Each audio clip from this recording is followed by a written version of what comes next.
بيبدأ الفيلم في أمريكا تحديدا وقت الانتخابات الرئاسية، وبيكون في مرشح رئاسي اسمه روس بيستعد علشان يقدم حملته الانتخابية للشعب ويقنعهم ان هم ينتخبوه، وبيبان ان هو قلقان جدا ومتوتر لان دي اول مرة يرشح نفسه، وبيتكلم مع المساعدة بتاعته وبيسألها بنته بيتي اتصلت بيه ولا لا، فبتقوله ان هي ما اتصلتش من فترة طويلة ومحدش يعرف هي فين. وبنعرف ان روس لما كان شغال في الجيش كان بيكره الابطال الخارقين وكان بيطاردهم علشان شايف ان هم اشرار وبيأذوا الناس، خصوصا البطل الخارق اللي اسمه هالك، وده لان بنته بيتي كانت بتحب هالك جدا، ولما عرفت ان والدها حاول يقتله قررت ان هي تبعد عنه، وبقالها مدة طويلة ما بتكلموش. وفي الحملة الانتخابية بيتكلم روس مع الناس وبيحاول يثبت لهم ان هو اتغير وبقى بيحب الابطال الخارقين وقرر يعتمد عليهم، وبيقول لهم ان البطل المفضل عنده هو كابتن امريكا، ولو نجح في الانتخابات هيخلي كابتن امريكا يطارد العصابات والمجرمين ويقبض عليهم. وبعد 6 شهور بينجح روس في الانتخابات وبيكون هو الرئيس الجديد لامريكا، وبيكلف كابتن امريكا بمهمة للقبض على عصابة خطيرة، والعصابة دي سرقت مواد كيميائية من سفينة يابانية، فبيسافر كابتن امريكا للمكسيك، ولما بيوصل كابتن امريكا لمكان العصابة بيضربهم كلهم وبيبدأ يدور على المواد الكيميائية اللي اتسرقت، ولكن فجأة بيسمع صوت جوه كنيسة الناس بيطلبوا المساعدة، فبيطلب من خواكين المساعد بتاعه يروح يجيب المواد الكيميائية، وبعدها بيدخل هو الكنيسة علشان ينقذ الناس، وفي طريقه بيقابل مجموعة من العصابة وبيضربهم كلهم بسهولة، وبعدها بيكمل في طريقه وبيروح قاعة الكنيسة، وهناك بيشوف سايد رئيس العصابة وبيرمي الدرع بتاعه عليه، ولكن الدرع ما بيجيش فيه، وبيظهر مساعد سايد وبيهجم على كابتن امريكا، فبيستغل سايد الفرصة وبيهرب من المكان، وساعتها بيتخانق كابتن امريكا مع المساعد بتاعه وبيقدر يهزمه بصعوبة، ولما بتوصل الشرطة بيمسكوا مساعد سايد، وفي نفس الوقت بيطير خواكين ورا افراد العصابة اللي معاهم شنطة المواد الكيميائية وبيضربهم وبياخد منهم الشنطة، وبيرجع لكابتن امريكا وبيحكي له على اللي حصل وبيطلب منه يدربه ويعلمه حركات قتالية جديدة علشان يكون بطل زيه في المستقبل. فبيتفق معاه كابتن امريكا ان هو يعرفه على برادلي المدرب بتاعه ويخلي برادلي يدربه هو كمان، فبيفرح خواكين وبيروح يقابله برادلي، وبيطلع ان برادلي ده راجل عجوز وقوي جدا وعنده قدرات قتالية كبيرة، وبيبان ان برادلي قوي جدا على الرغم من سنه الكبير، لدرجة ان هو بيشيل اوزان تقيلة جدا بكل سهولة. وبعدها بيبدأوا يتدربوا سوا، ولكن بيتصل موظف من البيت الابيض بكابتن امريكا وبيعرفوا ان الرئيس روس عامل حفلة في البيت الابيض وعايزه يجي هو وخواكين المساعد بتاعه، فبيوافق كابتن امريكا بشرط ان هو يجيب برادلي معاه، وبعدها بيتكلم مع برادلي وبيحاول يقنعه يجي معاه الحفلة، لكن برادلي بيرفض لانه بيكره روس جدا علشان هو السبب في اللي حصل فيه زمان. فبيقول له كابتن امريكا ان روس اتغير وبقى شخص كويس وبيحترم الابطال الخارقين، وعلشان يثبت له كلامه بيعرفه ان روس هو اللي بيكلفه بكل المهمات بتاعته وبيخليه يقبض على كل العصابات اللي في العالم. فبيقتنع برادلي بكلامه وبيقرر يروح معاه الحفلة لانه بقاله سنين ما خرجش من البيت، وبالليل بيروحوا هما التلاتة البيت الابيض، وبيبان على برادلي ان هو متوتر علشان بقاله فترة ما خرجش من البيت، واول ما بيدخلوا القصر بيتصوروا هما التلاتة سوا، وساعتها بتيجي تايلور مساعدة الرئيس تتكلم مع كابتن امريكا وبتطلب منه يجي معاها علشان يقابل الرئيس، فبيوافق كابتن امريكا وبيفضل يتكلم معاها وهو ماشي، وبيبان ان هم اصحاب من زمان. ووقتها بيكون خواكين واقف مع برادلي وبيبعت له الصورة اللي اتصوروها مع بعض، وفجأة بينور الموبايل بتاع برادلي بطريقة غريبة وبيكون مش فاهم هو بينور كده ليه. ولما بيوصل كابتن امريكا لمكتب الرئيس بيرحب بيه الرئيس وبيشكره على اللي عمله في المكسيك، وبيطلب منه يجمع فريق الابطال الخارقين اللي اسمهم الافنجرز علشان يتكلم معاهم ويكلفهم بمهمات للقبض على العصابات. فبيستغرب كابتن امريكا من طلبه لان روس اعلن الحرب على الافنجرز قبل كده، وبيقول له ان هو هيفكر في الموضوع.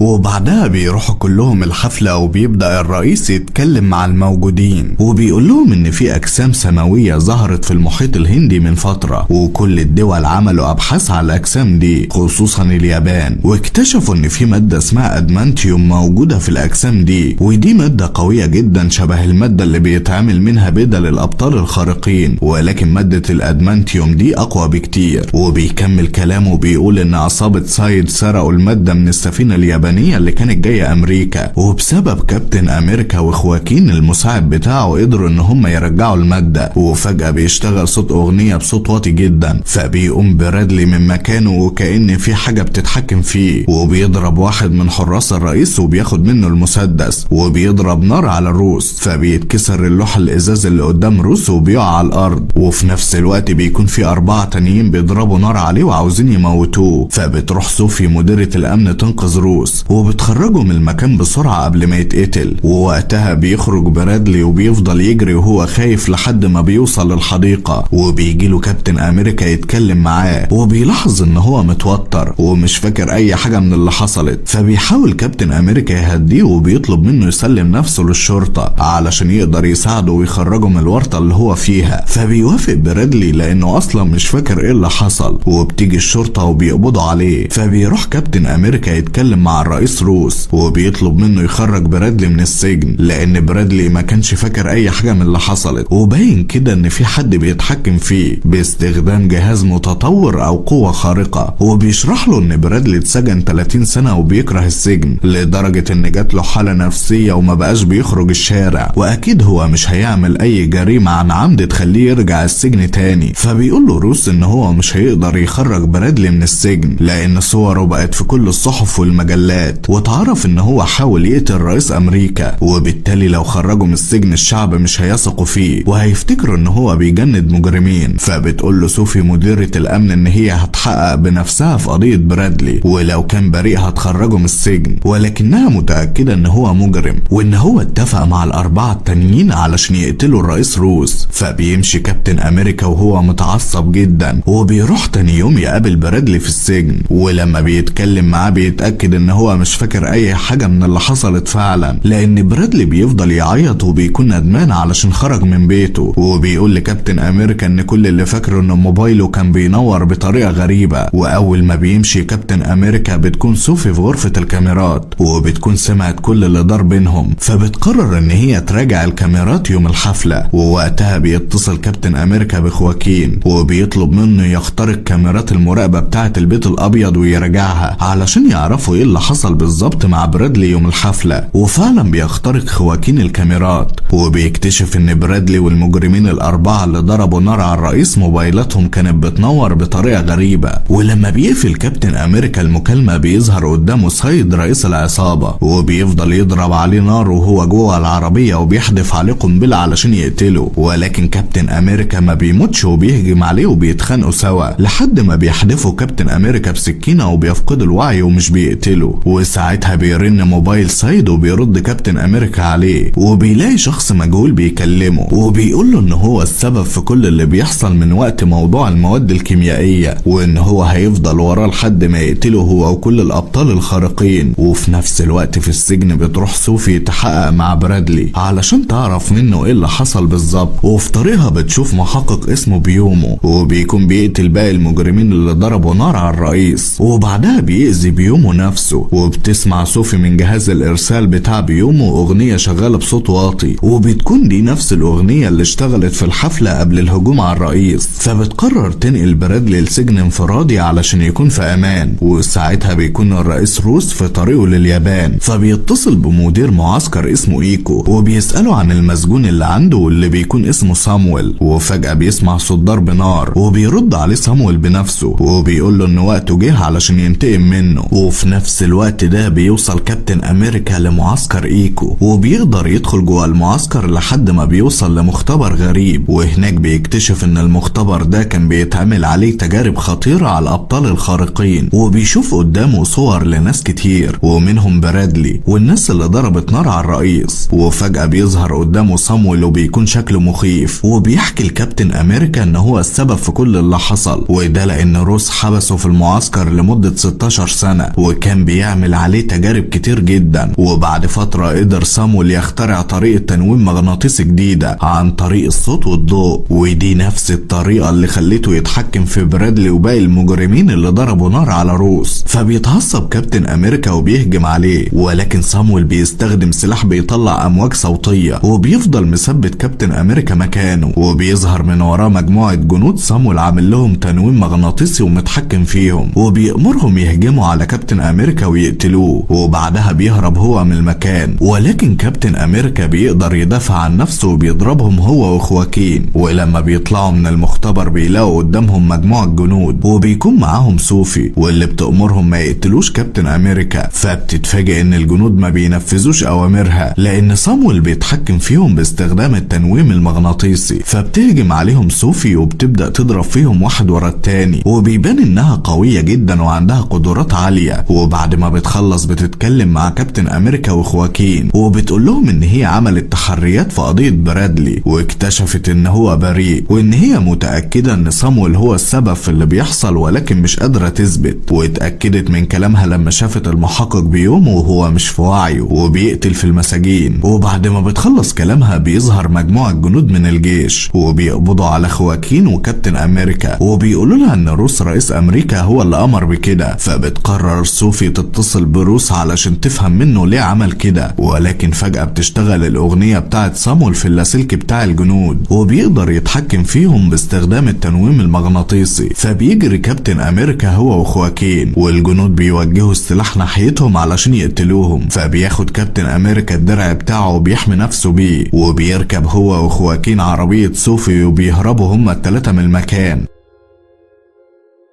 وبعدها بيروحوا لمعسكر تبع الجيش، وهناك بيطلب كابتن امريكا من قائد المعسكر يستخدم اللابتوب بتاعه. فبيوافق القائد وبيستخدم خواكين اللابتوب وبيشغل الاغنية بتاعت صامويل علشان يتأكد ان هو مش هيقدر يسيطر عليهم. ولما ما بيحصلش اي حاجة بيطمنوا هما التلاتة وبيقرروا يقابلوا رئيس امريكا علشان يحكوا له اللي حصل. فبيقول لهم قائد المعسكر ان روس موجود في سفينة حربية في المحيط الهندي. فبيقرر كابتن امريكا يلبس البدلة بتاعته هو وخواكين وبيطيروا على هناك بسرعة، وبيشوفوا اسطول من السفن اليابانية وهم ماشيين ورا سفينة الرئيس روس، وبيكونوا كلهم في طريقهم للجسم السماوي. وبعد شوية بيدخل كابتن امريكا يتكلم مع الرئيس روس وبيقول له على كل المعلومات اللي عرفها عن صامويل. فبيعرفوا روس ان هو كان حابس صامويل طول السنين اللي فاتت بسبب ذكائه الشديد، وكانت كل مهمته ان هو يلاقي علاج لروس علشان قلبه ضعيف. وبعد ما نجح صامويل ان هو يلاقي العلاج وعد روس ان هو هيخرجه، ولكن ما قدرش يعمل كده لانه كان دايما محتاج لعلاج القلب، وده خلى صامويل يتضايق. واكيد هو بيعمل كده علشان ينتقم منه لان هو حبسه طول السنين اللي فاتت. واثناء ما بيتكلموا سوا بتبدأ طيارتين من الجيش الامريكي تضرب صواريخ على الجيش الياباني. فبيطلع كابتن امريكا وخواكين بسرعة علشان يوقفوا الحرب اللي هتبدأ، ووقتها بتضرب الطيارات اليابانية صواريخ على الطيارات الامريكية. فبيحاول كابتن امريكا يدمر الصواريخ دي هو وخواكين، ولما بيشوف صاروخ رايح ناحية السفينة الامريكية بيروح وراه علشان يدمره، ولكن خواكين بيوصل قبله وبيحاول يدمره، ولسوء حظه بينفجر الصاروخ فيه وبيتصاب وبيقع في البحر. فبتروح له قوات الانقاذ الامريكية علشان يلحقوه قبل ما يغرق. ووقتها بيكون الرئيس روس في اوضة القيادة بتاعة السفينة وبيتكلم مع الرئيس الياباني وبيحاول يقنعه ان هو يوقف الحرب، وبيقول له ان هو ما اداش امر للطيارات بتاعته ان هم يضربوا الطيارات اليابانية. فبيقول له الرئيس الياباني ان هو مش مصدق كلامه لان مستحيل الطيارات تضرب نار من غير امر الرئيس. وفجأة بيسمع روس صوت في السماعة اللي هو لابسها وبيتفاجئ ان ده صوت صامويل. فبيفهم ان صامويل هو اللي سيطر على الطيارات الامريكية وامرهم يضربوا صواريخ على الطيارات اليابانية علشان يعمل حرب بين البلدين. فبيقول له صامويل ان الادوية اللي هو اداها له مش بتعالج القلب زي ما هو فاكر، ولكن الادوية دي خلقت جواه وحش خطير ممكن يدمر العالم كله، وللأسف مش هيقدر يوقف الأدوية دي وإلا قلبه هيقف. وبعدها بيحاول يعصبه علشان يخرج الوحش اللي جواه، وفعلا بيتعصب روس وجسمه كله بيتشنج وكأنه بيتحول لشخص تاني. ولكن بتدخل عليه تيلور المساعدة بتاعته وبتحاول تهديه وبتكون فاكراه تعبان. فبتقول له ان كابتن امريكا وقف الطيارات وقدر بصعوبة ينهي الحرب، وبتطلب منه يتصل بالرئيس الياباني علشان يقنعه بيجتمعوا يتفاوضوا هما الاتنين على وقف الحرب. وساعتها صامويل بيعرف اللي حصل وبيتعصب علشان خطته فشلت. وتاني يوم بيروح كابتن امريكا المستشفى علشان يزور خواكين المساعد بتاعه، وبيشوفه هو متوصل باجهزة انعاش القلب وبتكون حالته سيئة. فبيتضايق كابتن امريكا وبيحس بالذنب علشان ما قدرش ينقذ خواكين من الصاروخ اللي انفجر فيه. وفي نفس الوقت بيكون قائد المعسكر في وحدة التدريب وبيتصل بيه المساعد بتاعه بيقول له ان هو حقق في قضية صامويل، واكتشف ان الحبوب اللي كان بيديها للرئيس روس فيها طاقة اشعاعية كبيرة، والطاقة دي ممكن تحوله لوحش قوي شبه هالك اللي هو الرجل الاخضر. فبينصدم القائد وبيقرر يكلم كابتن امريكا علشان يحكي له الموضوع، ولكن صامويل بيظهر قدامه وبيتحكم فيه من خلال التنويم المغناطيسي وبيوقف له قلبه.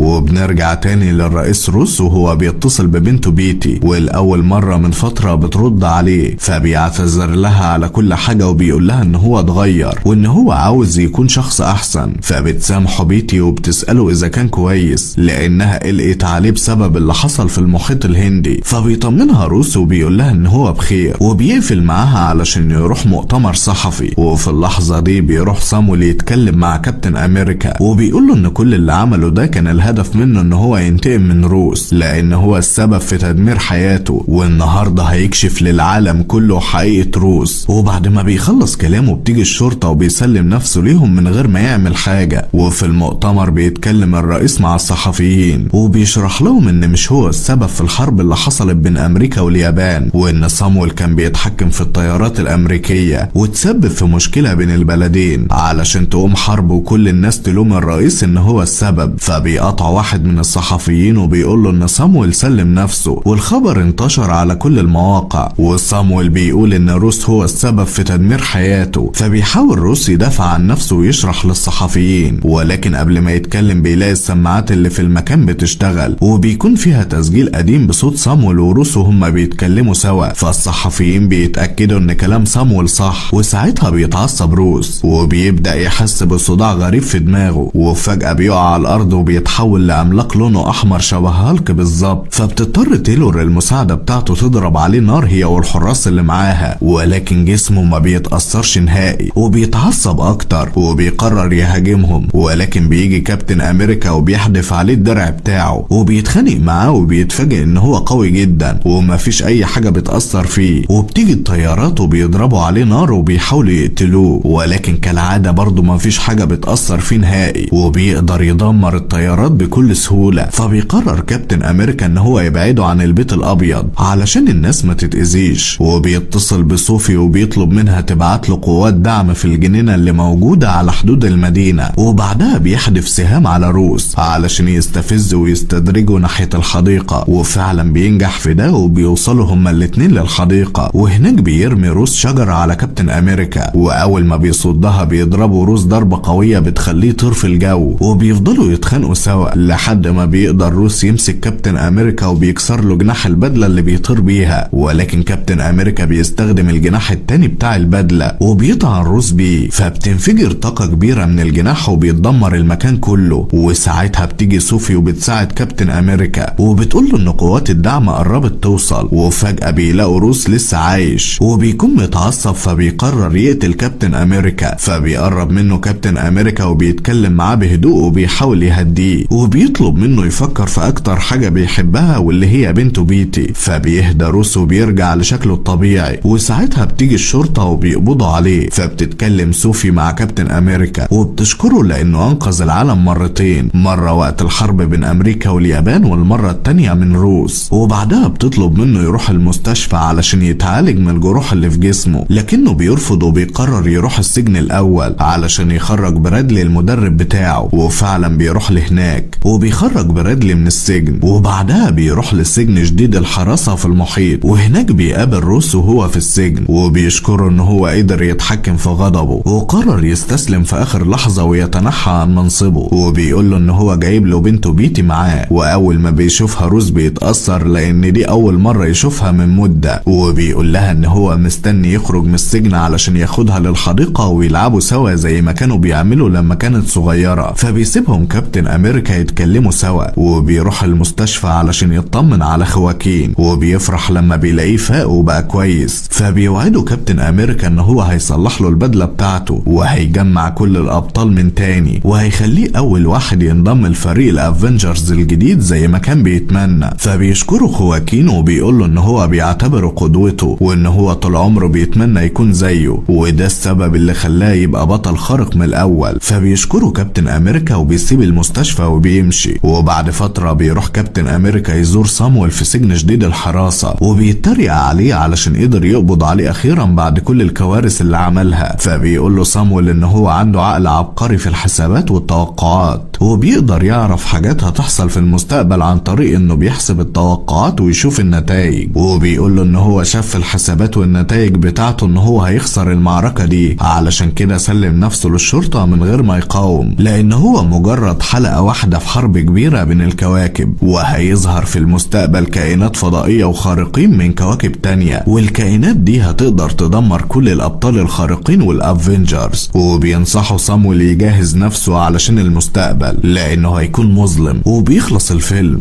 وما تنسوش تتابعوا قناتنا الجديدة اللي اسمها كي دراما، واللي مخصصة للأفلام والمسلسلات الآسيوية، وهتلاقوا الرابط بتاعها في أول تعليق. ونشوفكم الملخص اللي جاي.